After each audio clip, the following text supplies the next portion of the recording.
اللہ رب العزت نے قرآن کریم میں ارشاد فرمایا انا ارسلناک شاہدا مبشرا ونذیرا لتؤمنوا باللہ ورسولہ وتعزروه وتوقروه وتسبحوه بکرة واصیلا۔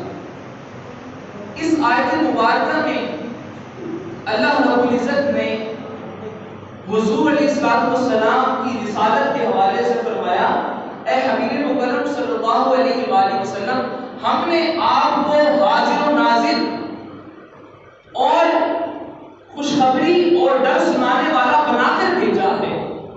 یہ فرمانے کے بعد آگے فرمایا لِتُؤْمِنُوا بِاللَّهِ وَرَسُولِهِ وَتُعَزِّرُوهُ وَتُبَكِّرُوهُ وَتُسَبِّحُوهُ بُكْرَةً وَأَصِيلًا۔ اب اس آیت مبارکہ میں اللہ تعالیٰ نے ایمان کی تعریف کی ہے کہ ایمان کسے کہتے ہیں۔ آج ہم سب اپنے آپ کو مسلمان کہتے ہیں، ایمان والا کہتے ہیں، تو اللہ رب العزت نے اس ایمان کی تعریف کی ہے کہ مومن کسے کہتے ہیں۔ فرمایا تاکہ تم ایمان لاؤ اللہ پر اور اس کے رسول پر اور اس کے رسول کی تعظیم کرو، توقیر کرو، عزت کرو، ادب کرو، اور پھر فرمایا اللہ تعالیٰ کی دن رات عبادت کرو، دن رات اللہ تعالیٰ کی عبادت کرو۔ اب اس آیت مبارکہ میں تین چیزیں ایمان کے حوالے سے بیان کی گئی۔ پہلی چیز لِتُؤْمِنُوا بِاللَّهِ وَرَسُولِهِ، کہ اللہ اور اس کے رسول پر ایمان لے کر آنا ہے۔ کیا کرنا ہے؟ پہلا ایمان کی بات کیا ہے کہ اللہ اور اس کے رسول پر ایمان لے کر آنا ہے۔ ایمان لانے کے بعد کیا کرنا ہے؟ فرمایا وَتُعَزِّرُوهُ وَتُوَقِّرُوهُ، میرے حبیب کی توقیر کرنی ہے، عزت کرنی ہے اور ادب کرنا ہے۔ دوسری تعریف اور دوسرا رکن جسے بنایا وہ آقا علیہ السلام سے محبت اور تعظیم ہے۔ اور پھر تیسری کیا ہے؟ فرمایا تیسری چیز اللہ تعالیٰ کی عبادت ہے۔ تیسرے نمبر پر اللہ تعالیٰ نے اپنی عبادت کو رکھا، پہلے نمبر پر ایمان لانے کو رکھا اور دوسرے نمبر پر آقا علیہ السلام کے ادب کو رکھا۔ پتہ ہی چلا عبادت سے پہلے ادب ضروری ہے، اس لیے کہ بندہ ساری زندگی نمازیں پڑھتا رہے، ساری زندگی روزے رکھتا رہے، ساری زندگی اللہ تعالیٰ کی بارگاہ میں قیام کرتا رہے، مگر آقا علیہ السلام کا ادب نہ کرے، تعظیم نہ کرے، توقیر نہ کرے، تو اس کی نمازیں، اس کے روزے، اس کے حج، اس کے عمرے اس کے منہ پر مار دیے جائیں گے تو اسے شعور نہیں ہوگا، وہ کسی بھی درجے میں قبولیت نہیں ہوگی جب تک آقا علیہ السلام کا ادب نہیں کرے گا، آقا علیہ السلام کی تعظیم نہیں کرے گا۔ تو اس لیے فرمایا کہ ایمان کے تین درجے اور یہ ہیں کہ اللہ اور اس کے رسول پر ایمان لایا جائے، اس کے بعد آقا علیہ السلام کی تعظیم کی جائے، ادب کیا جائے، توقیر کی جائے، پھر اس کے بعد اللہ تعالیٰ کی عبادت کی جائے، اور پھر انسان کو قبولیت کا درجہ ملتا ہے، تب انسان کو قبولیت کا درجہ ملتا ہے۔ تو اسی بات کو میں آگے لے کے چلتے ہوئے کہ ادب کرنا چاہیے اور ادب کی حدود کیا ہیں اور ادب کس طرح سے کرنا چاہیے، یہ ہمیں ادب کس نے سکھایا، ادب کس طرح سے کیا جاتا ہے اور کس طرح سے ہم نے کرنا ہے، یہ ادب خود رب کائنات نے ہمیں سکھایا۔ حضور علیہ السلام کی ذات کا ادب کرنا خود رب کائنات نے سکھایا ہے۔ سورۃ الحجرات کی پہلی آیت مبارکہ میں اللہ رب العزت نے قرآن کریم میں ارشاد فرمایا یا ایھا الذین آمنوا لا تقدموا بین یدی اللہ ورسولہ واتقوا اللہ ان اللہ سمیع علیم۔ پہلی آیت مبارکہ اللہ پاک نے ایمان والوں سے خطاب کیا اور فرمایا اے ایمان والو لا تقدموا، تم آگے نہ بڑھو بین یدی اللہ ورسولہ، اللہ اور اس کے رسول میں کسی معاملے میں ان سے آگے نہ بڑھو اور اللہ تعالیٰ کا تقوی اختیار کرو۔ اب یہاں پر سمجھنے والی بات یہ ہے کہ قرآن کریم کا اسلوب یہ ہے کہ بعض مقامات پر جب اللہ تعالیٰ خطاب فرماتا ہے، کسی کی طرف متوجہ ہوتا ہے، مخاطب ہوتا ہے، خطاب فرماتا ہے، حکم دیتا ہے، تو وہ فرماتا ہے یا ایھا الناس۔ بعض اوقات جب عام لوگوں سے خطاب کیا جائے اس میں منافقین بھی آ جاتے ہیں، مشرکین بھی آ جاتے ہیں، کافر بھی آ جاتے ہیں، یہودی بھی آ جاتے ہیں، عیسائی بھی آ جاتے ہیں، تو جتنے بھی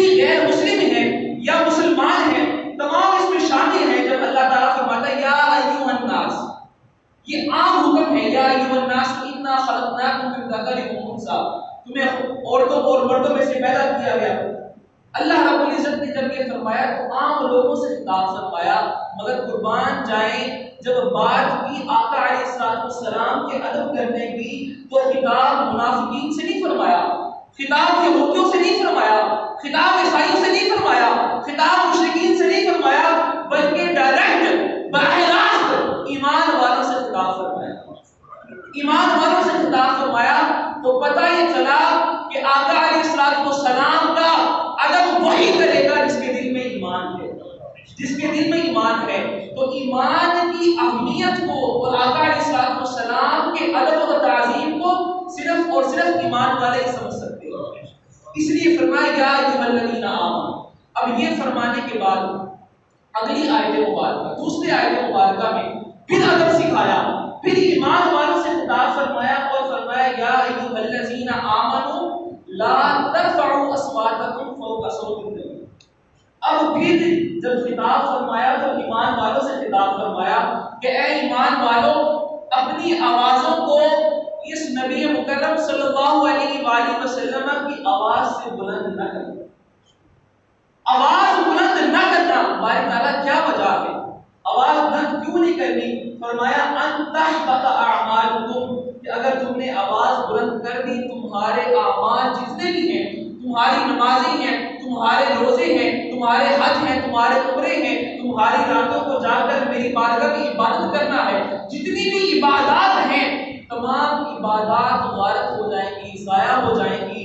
وَأَنْتُمْ لَا تَشْعُرُونَ، اور تمہیں اس بات کا شعور بھی نہیں ہوگا، تمہیں پتہ نہیں چلے گا۔ تو یہاں پر اللہ رب العزت نے آقا علیہ السلام کی بارگاہ کا ادب کرنا سکھایا ہے۔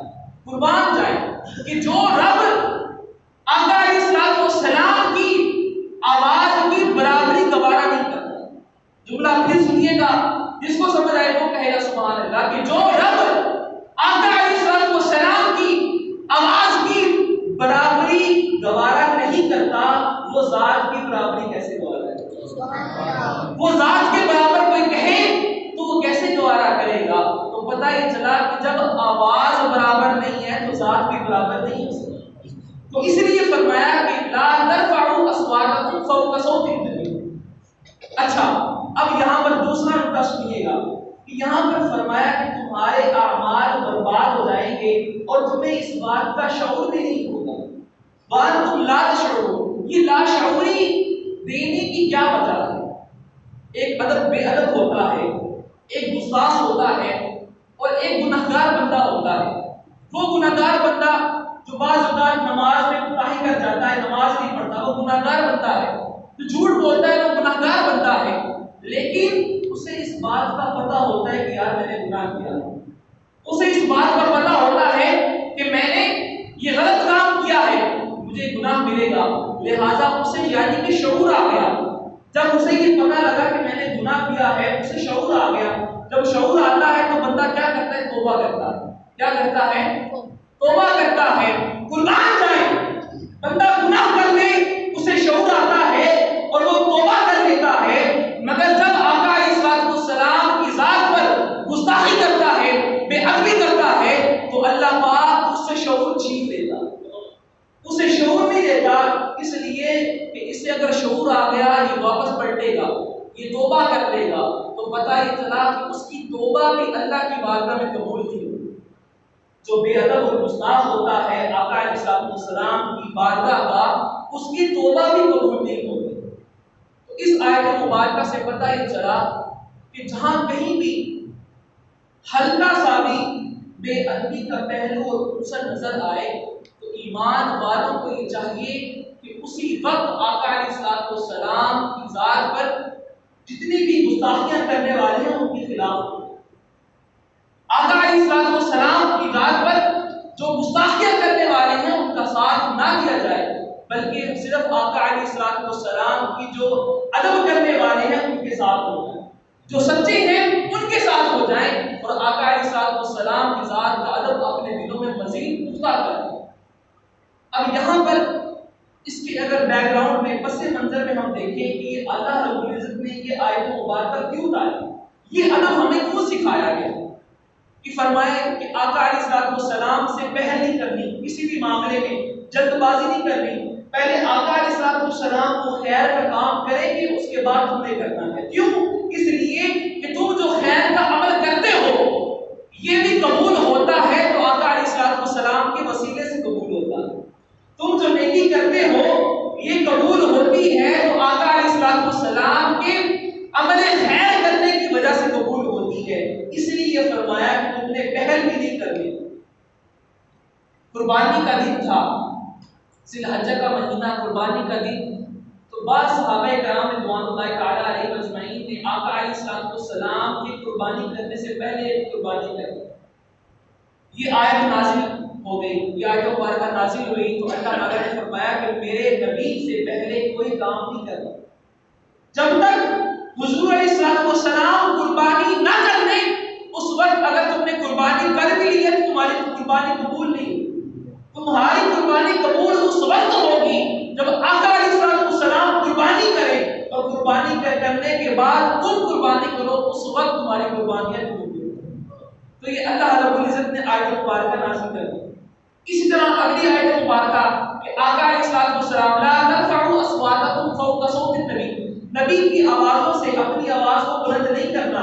ایک مرتبہ حضرت ثابت بن قیس رضی اللہ تعالی عنہ وہ چونکہ تھوڑا سا اونچا سماعت کرتے تھے، اونچی سماعت والے تھے تو اونچا بولتے تھے، گفتگو فرماتے تو اونچی گفتگو کرتے، آواز بلند ہو جایا کرتی تھی۔ اللہ رب العزت نے حکم نازل کر کہ لا ترفعوا اصواتکم فوق صوت النبی۔